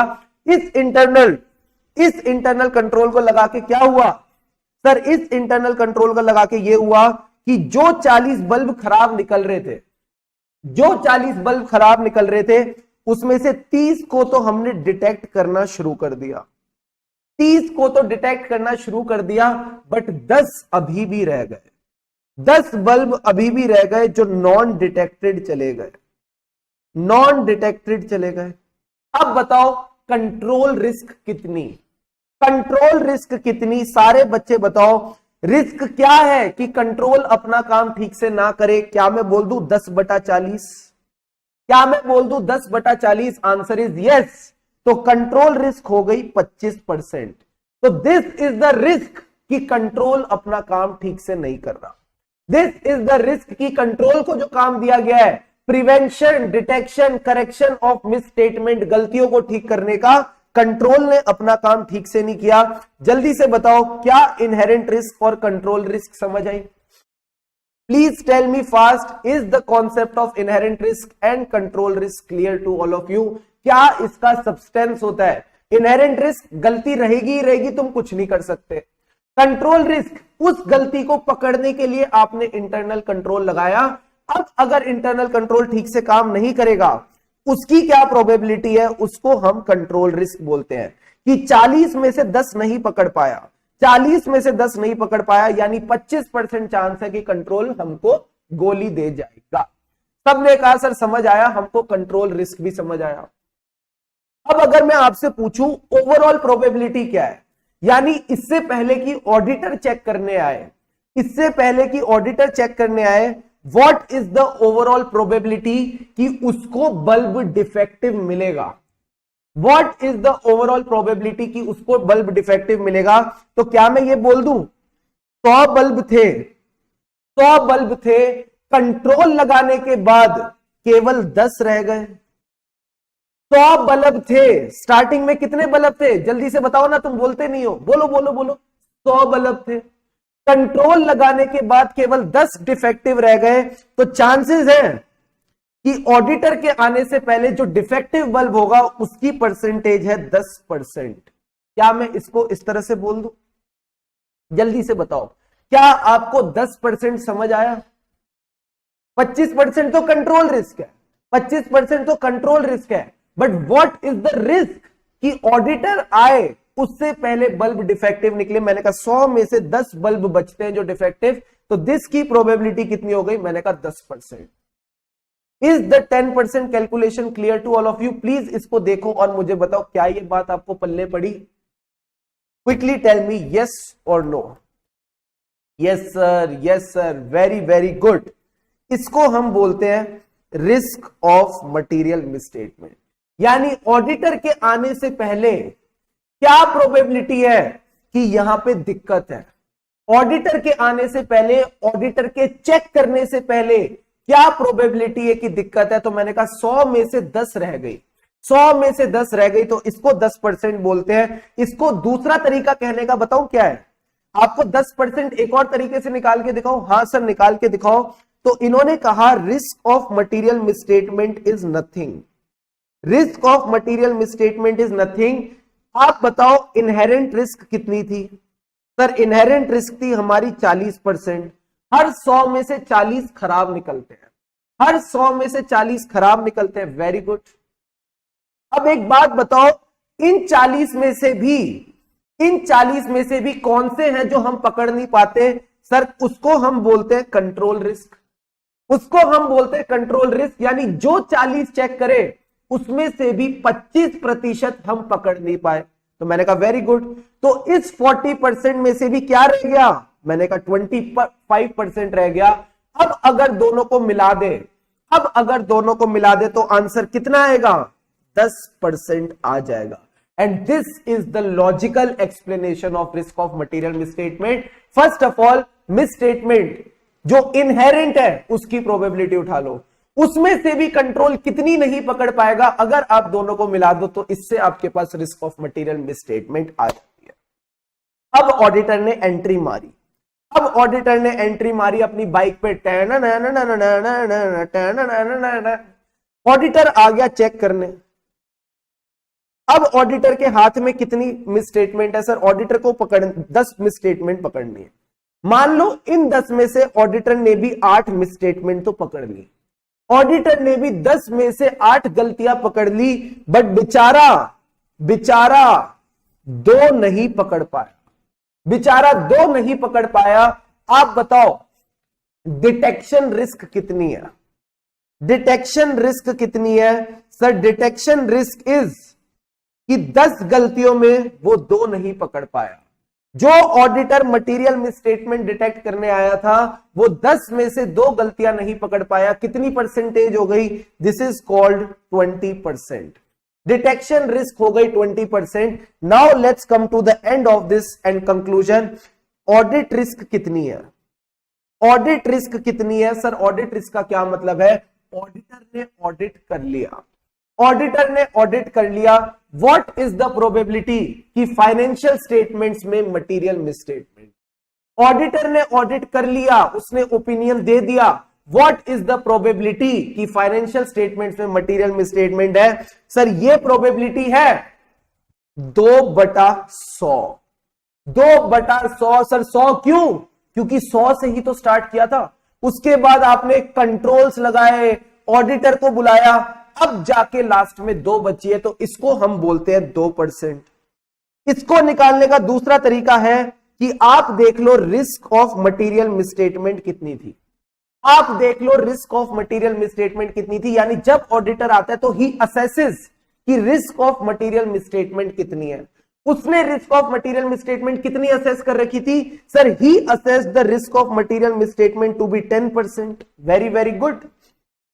उसके बाद डिटेक्शन रिस्क कितनी असेस करी? उसने कहा कि हो सकता है मैं 10 में से 8 गलतियां पकड़ लूं, 2 रह जाए। 10 में से 8 गलतियां पकड़ लूं, 2 रह जाए, तो मैंने कहा उसको 20% बोलते हैं। This was your detection risk. And में ऑडिट रिस्क कितनी रह गई? मात्र 2%। 20% का 10%, केवल 2% ऑडिट रिस्क रह गई। क्या आपको ऑडिट रिस्क का कॉन्सेप्ट समझ आया? This the concept of audit risk clear? Yes sir. Before calculating audit risk, we need to understand risk of material misstatement and detection risk. जब risk of material misstatement पता होगा, जब probability पता होगी कि पूरे financial statements में क्या materials misstatement की percentage हो सकती है, फिर हम अपनी डिटेक्शन रिस्क कंसीडर करेंगे। दोनों को जब साथ लेके आएंगे तो जाके हमको ऑडिट रिस्क मिलेगी। Is the mathematical and logical explanation clear to all of you? अगर क्लियर है फटाफट आप इसको ड्रॉ कर सकते हो। अगर क्लियर है फटाफट इसको ड्रॉ करो and then confirm me. Sir एक बार ऑडिट रिस्क वापस बताओ, ध्यान से समझना, ध्यान से समझना ऑडिट रिस्क को चुपचाप। ऑडिट रिस्क क्या है? इट इज द रिस्क कि ऑडिटर ने अपना ऑडिट कर लिया। फोरम गड़ा ध्यान से समझना, ऑडिटर ने अपना ऑडिट कर लिया, फिर भी फाइनेंशियल स्टेटमेंट में गलती रह गई। ऑडिटर उस गलती को नहीं पकड़ पाया, फाइनेंशियल स्टेटमेंट में गलती रह गई। तो फाइनेंशियल स्टेटमेंट में टोटल कितनी गलतियां थी? 100 गलतियां थी। ऑडिट के बाद भी एट द लास्ट स्टेज कितनी गलतियां रह गई? सर 2 रह गई। तो मैंने कहा 2/100, 2%। दूसरा तरीका ध्यान से समझना, ऑडिटर के आने से पहले 10% गलती थी। ऑडिटर के आने से पहले 10% गलती थी। ऑडिटर कितनी गलती नहीं पकड़ पाया? सर 20% नहीं पकड़ पाया। तो मैंने कहा 10% में से 80% जो पकड़ ली वो तो रिस्क है ही नहीं। 10% में से 80% जो पकड़ ली वो तो रिस्क है ही नहीं। 10% में से जो 20% नहीं पकड़ पाया that is the actual risk. और 10% का 20% कितना होता है? वो भी 2% ही होता है। इतनी सी बात आपने समझनी है और कुछ भी नहीं है, ठीक है? तभी मैं कहता हूं ऑडिट से पहले ना एसएफएम और एफआर करके आया करो, उससे तुम्हारा दिमाग चलने लगता है, दिमाग दौड़ने लगता है, तो ऑडिट में तुमको और ज्यादा मजा आता है। फटाफट सारे बच्चे नोट डाउन करो और फिर मुझे कंफर्म करो, हम आगे बढ़ेंगे, ठीक है? Please go ahead,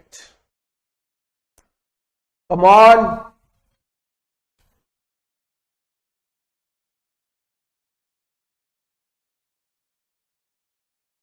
start noting down.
Done डना डन डन, जल्दी से बताओ क्या आपने नोट किया।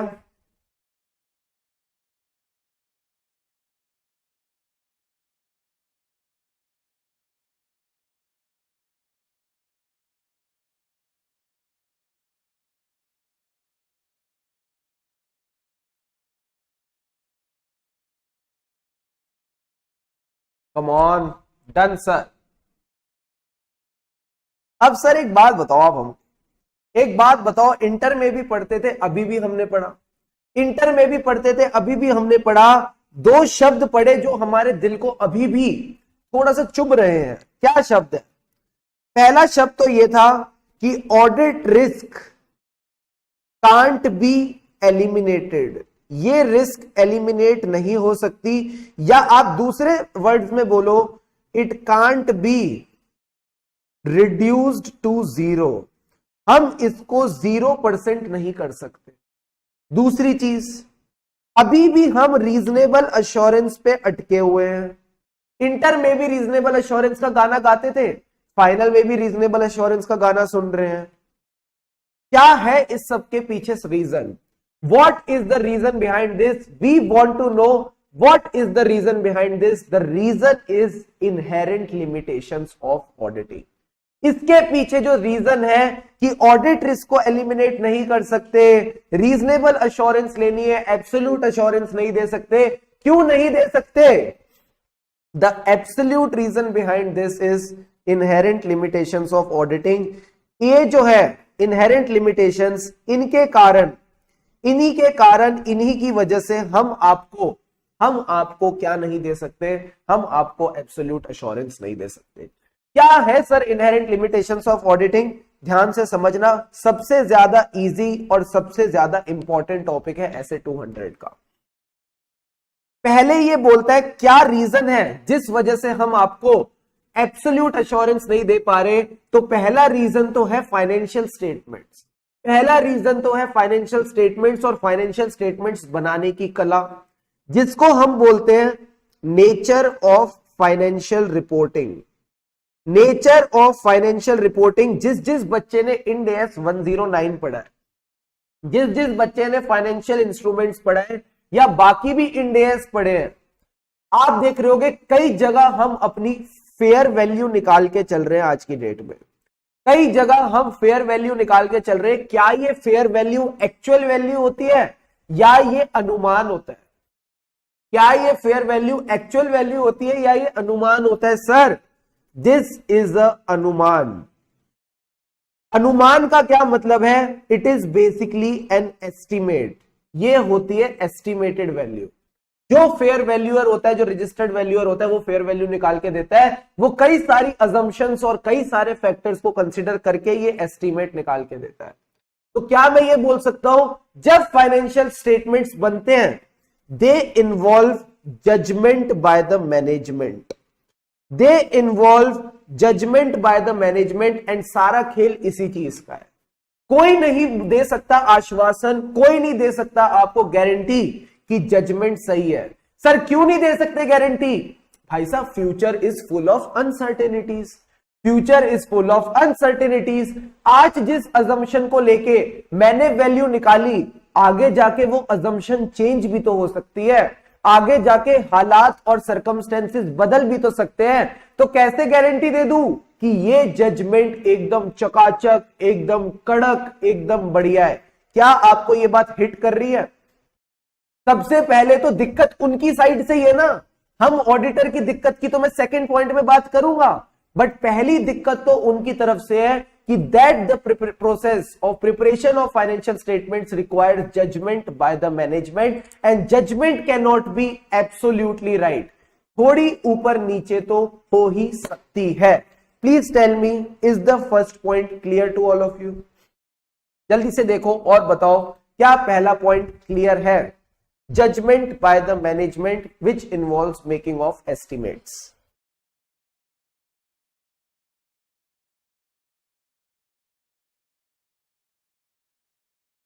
कम ऑन, क्लियर है?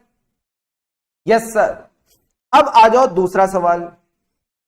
मैंने कहा उनकी बात तो हमने कर ली, हमने मैनेजमेंट की बात तो कर ली, यानी जो व्यक्ति फाइनेंशियल स्टेटमेंट बना रहा था उसकी साइड से तो लिमिटेशन समझ आ गई। हमारी लिमिटेशन क्या है एज एन ऑडिटर, तो इसको हम टॉपिक देते हैं नेचर ऑफ ऑडिट प्रोसीजर्स। पहली लिमिटेशन तो यह है कि हम आत्मनिर्भर नहीं है। पहली लिमिटेशन तो यह है कि हम आत्मनिर्भर नहीं है। सर आत्मनिर्भर नहीं है का क्या मतलब है? We are dependent on the management for the information. हमको अगर कोई भी चीज चेक करनी है फाइनेंशियल स्टेटमेंट में, उसके लिए हम मैनेजमेंट पे डिपेंडेंट है। सो मैनेजमेंट जिसके ऊपर हम डिपेंडेंट है may not provide us with the complete information. हो सकता है मैनेजमेंट हमको कंप्लीट इंफॉर्मेशन दे ही ना, आधी अधूरी इंफॉर्मेशन हमको दे। तो मुझे एक बात बताओ, जो व्यक्ति यही कॉन्फिडेंस में नहीं है कि उसको इंफॉर्मेशन पूरी मिल रही है या कम मिल रही है, कैसे वो गारंटी दे दे कि फाइनेंशियल स्टेटमेंट्स एकदम ठीक है? दूसरी चीज, कोई भी व्यक्ति आपसे चीजें कब छुपाता है?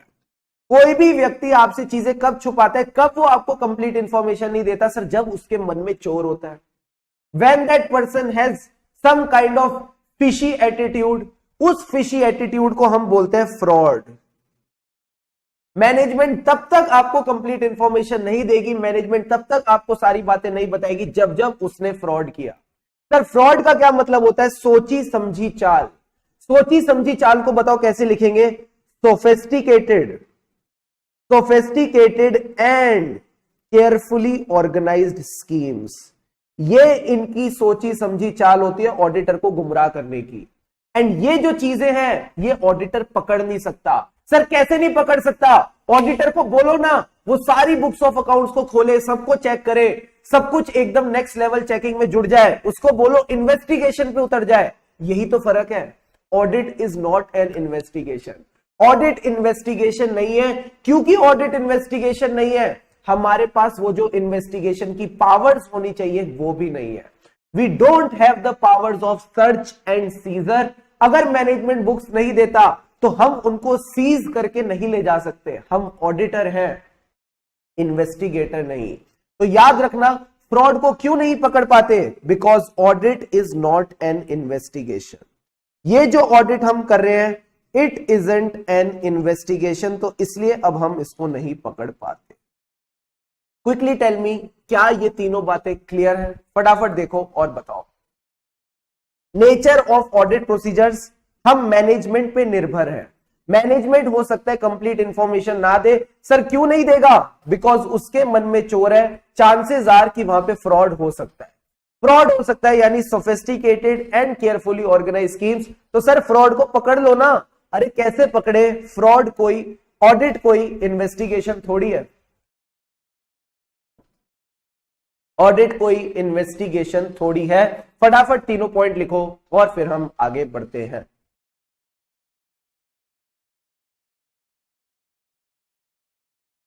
लिख लिए सर, अब बढ़ते हैं आगे। तो पहले दो पॉइंट क्या हो गए? पहले तो उनकी गलती, नेचर ऑफ फाइनेंशियल रिपोर्टिंग। दूसरी गलती हमारी तरफ से, nature of audit procedure. Sir तीसरा पॉइंट क्या है? तीसरा पॉइंट है क्लाइंट के पॉइंट ऑफ व्यू से। तीसरा पॉइंट है क्लाइंट के पॉइंट ऑफ व्यू से। ये क्या कह रहा है कि क्लाइंट को हमेशा मेंटेन करना पड़ेगा, क्लाइंट को हमेशा मेंटेन करना पड़ेगा अ balance between benefit and cost.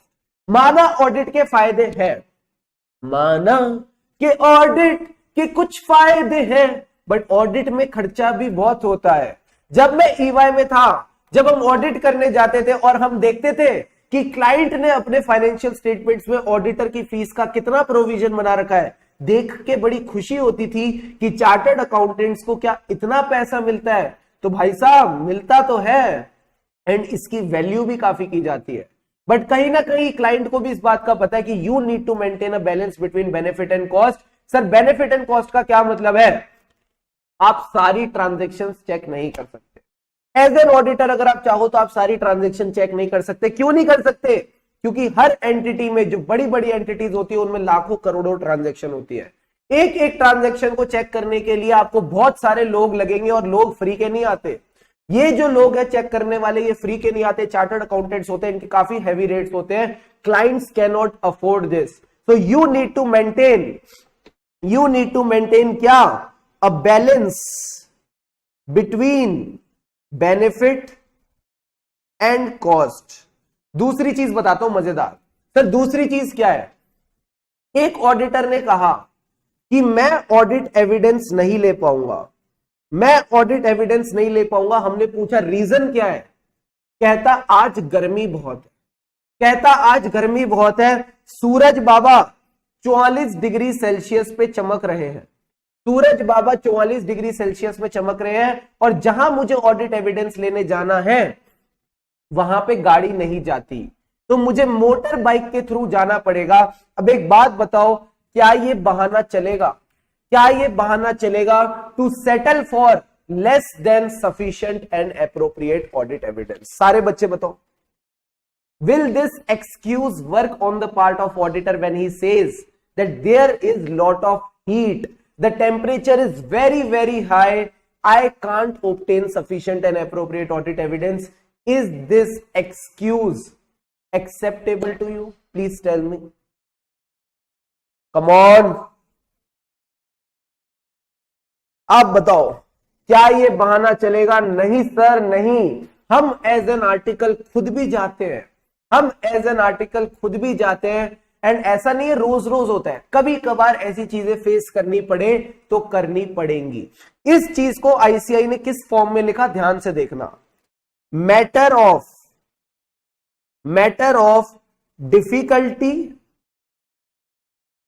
Difficulty time और कॉस्ट इजंट अ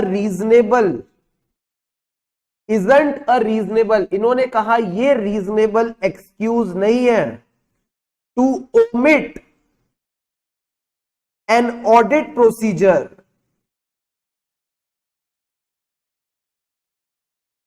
ये कह रहा है कि अगर आपको ऑडिट प्रोसीजर करना है और आप कह रहे हो मैं इस वजह से नहीं कर पा रहा क्योंकि इसमें बहुत मेहनत लगेगी, इसमें बहुत समय जाएगा, या इसमें बहुत पैसा जाने वाला है, तो ये आपका रीजनेबल एक्सक्यूज नहीं है, आपको ये ऑडिट प्रोसीजर करना पड़ेगा। सर क्या कोई ऑल्टरनेट ऑडिट प्रोसीजर कर सकते हो? अगर ऑल्टरनेट ऑडिट प्रोसीजर है तो उसको अप्लाई कर सकते हो, बट अगर ऑल्टरनेट ऑडिट प्रोसीजर नहीं है और आप इन तीनों बहानों को यूज कर रहे हो, then this is also not acceptable. यही बात आपकी बुक में लिखी है। Now comes the fourth point. Sir fourth point क्या कहता है?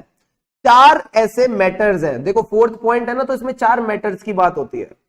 ये कहता है इन एरियाज में इनहेरेंट लिमिटेशंस ऑफ ऑडिटिंग, आइला, ठीक है, सचिन बोलता है ना आइला, तो मैंने कहा उन आइला का इंपैक्ट बहुत ज्यादा है, यहां पे मटेरियल मिसस्टेटमेंट को पकड़ने में बड़ी दिक्कत होती है।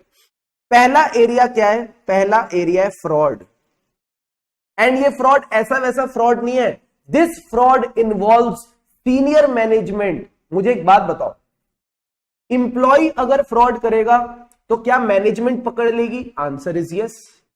अगर मैनेजमेंट ही फ्रॉड करे, जो मैनेजमेंट एंटिटी के इंटरनल कंट्रोल्स बनाती है मटेरियल मिसस्टेटमेंट को अवॉइड करने के लिए, वो खुद फ्रॉड करने के लिए उतर जाए, तो उसको कौन पकड़ेगा?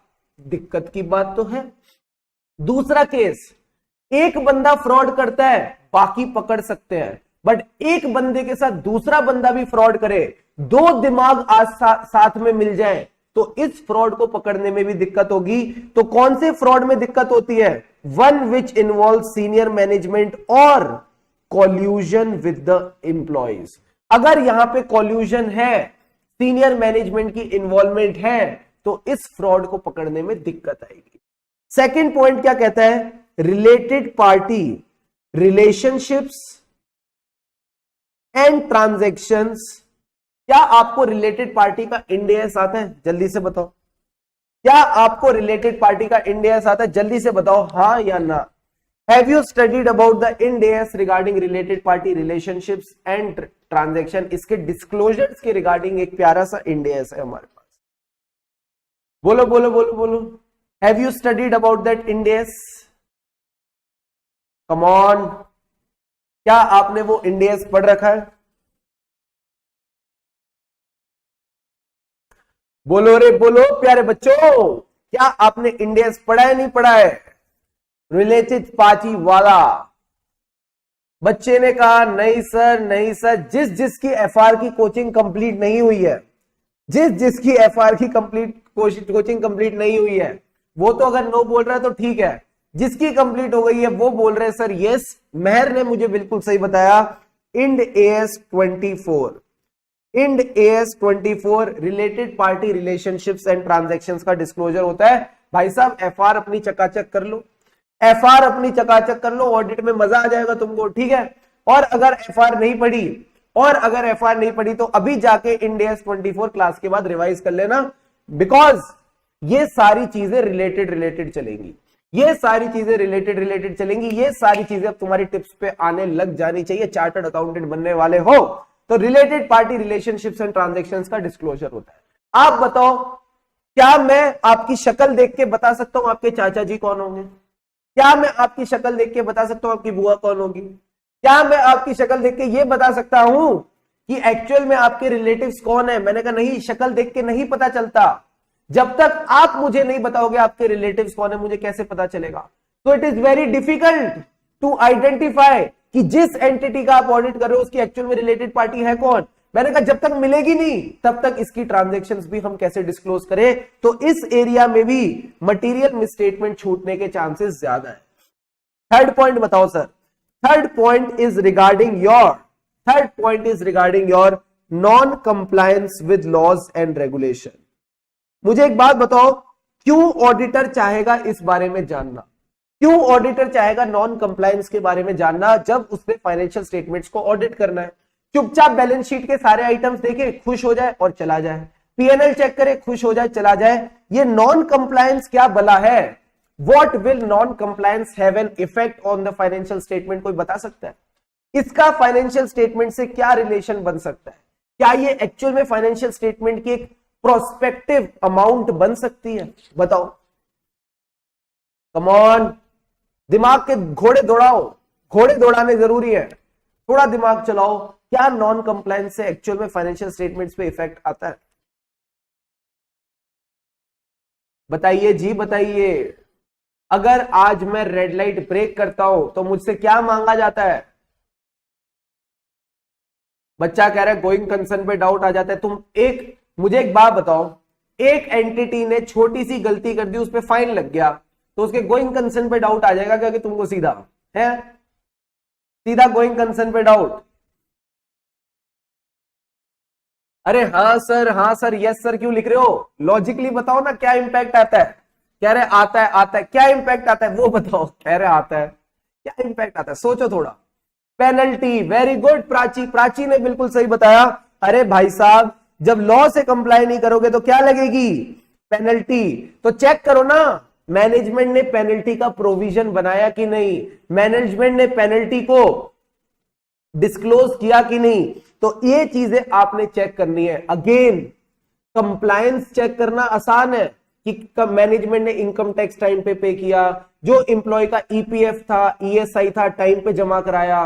बट नॉन कंप्लायंस चेक करना बड़ा टफ है, बिकॉज एंटिटी पे कई हजारों लॉज एप्लीकेबल होते हैं।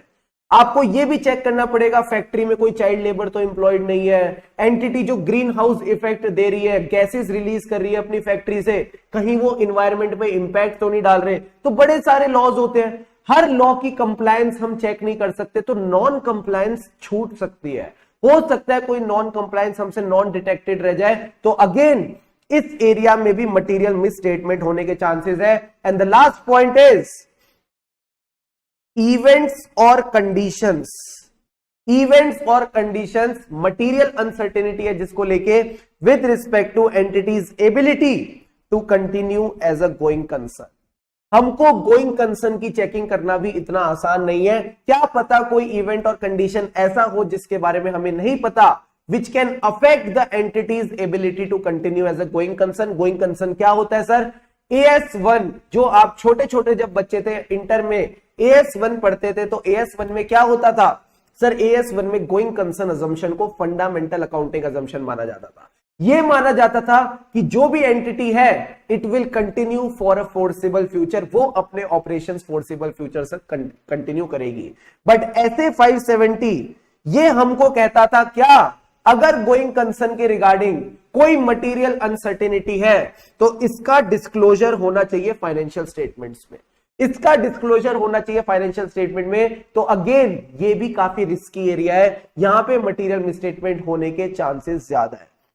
तो चारों पॉइंट कैसे याद करेंगे, सिंपल सी बात है। फ्रॉड जनरली अकेले किया जाता है या किसी के साथ मिलके? सर किसी के साथ मिलके। तो मैंने कहा फ्रॉड जिसके साथ मिलके किया जाता है उसको कहते हैं रिलेटेड पार्टी। बोलो मेरे साथ, फ्रॉड अकेले अकेले नहीं करते सर, किसी के साथ मिलके करते। मैंने कहा जिसके साथ मिलके करते हैं उसको कहते हैं रिलेटेड पार्टी। और जो कंपनी फ्रॉड करेगी, क्या वो कंप्लायंस कर रही है, नॉन कंप्लायंस? सर वो नॉन कंप्लायंस कर रही है। एंड जो कंपनी नॉन कंप्लायंस करेगी उस पर इतनी भारी पेनल्टी लगेगी कि उसका गोइंग कंसर्न अफेक्ट हो जाएगा। तो यही चार बातें आपने ध्यान रखनी है। वापस मेरे साथ दोहराओ, क्या है चार एरियाज जहां पे सबसे ज्यादा दिक्कत है? सबसे पहले फ्रॉड। फ्रॉड किसके साथ? मैंने कहा रिलेटेड पार्टी। अगर रिलेटेड पार्टी के साथ फ्रॉड करूंगा, इट इज कंप्लायंस और non compliance. It is a non compliance of laws and regulation. Non compliance करोगे तो फूल माला पहनाएंगे या पेनल्टी लेंगे? सर पेनल्टी लेंगे, and that penalty will affect your going concern. यही चार बातें आपने ध्यान में रखनी है। फटाफट क्या करें सर, फटाफट आ जाओ अपनी इनहेरेंट लिमिटेशंस ऑफ ऑडिटिंग पे और इनको रीड कर लेते हैं। Auditor is not expected to and cannot reduce the audit risk to zero.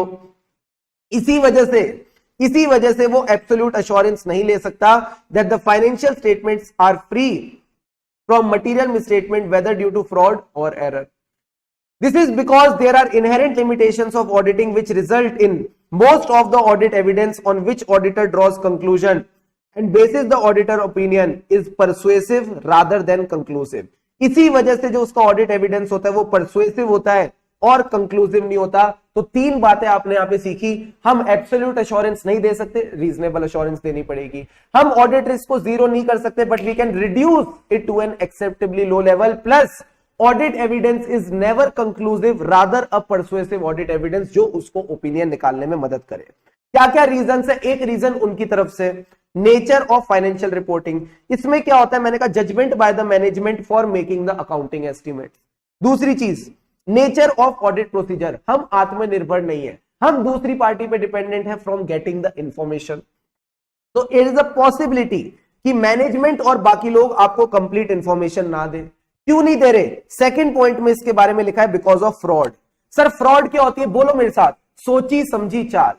सोची समझी चाल, सोची समझी चाल को कैसे बोलते हैं? Sophisticated and carefully organise schemes. बोलो बोलो बोलो बोलो। फ्रॉड में involve sophisticated and carefully organise schemes which are designed to conceal it. उसको छुपाने के लिए, उसको छुपाने के लिए कहता है पर्दे में रहने दो, पर्दे में रहने दो। तो छुपाने के लिए हमने ये स्कीम्स डिजाइन करी है। एंड लास्ट पॉइंट क्या कहता है? सर फ्रॉड को पकड़ लो ना। मैंने कहा नहीं पकड़ सकते, because audit is not an investigation.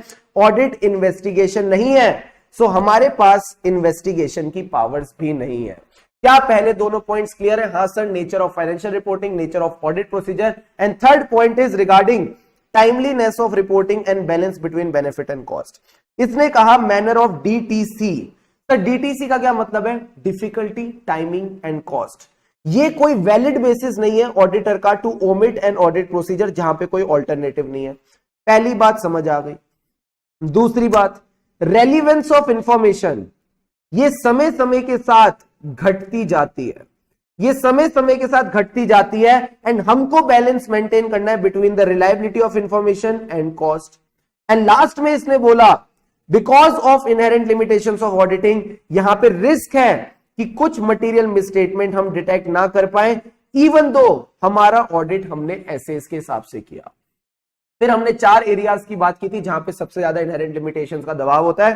Fraud, related party, non compliance with laws and regulations and events और conditions affecting an entity to continue as a going concern.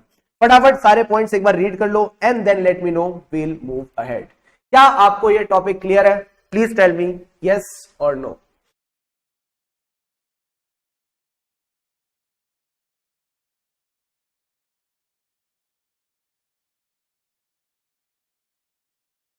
So this is nothing but a quick overview of what you have already studied in CA Intermediate.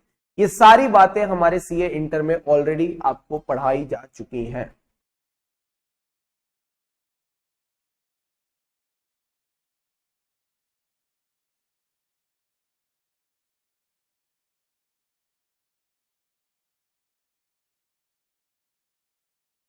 Understood sir? चलो बहुत बढ़िया। सो I hope यहां तक सारी बातें जो भी हमने डिस्कस करी एकदम चकाचक तरीके से क्लियर है। Now let's catch up after a break. Sir break कितनी देर का रहेगा? So the break will be of 15 minutes. 15 minute में आपने अपने माइंड को बस रिलैक्स करना है, ठीक है? Just sit with yourself, take few sips of water, चाय पीनी है, कॉफी पीनी है, पी लो, कोई दिक्कत की बात नहीं है। And just relax and refresh yourself. Mobile phone मत देखना, ठीक है? Let's catch up after the break. 15 minute का ब्रेक है, उसके बाद मिलते हैं।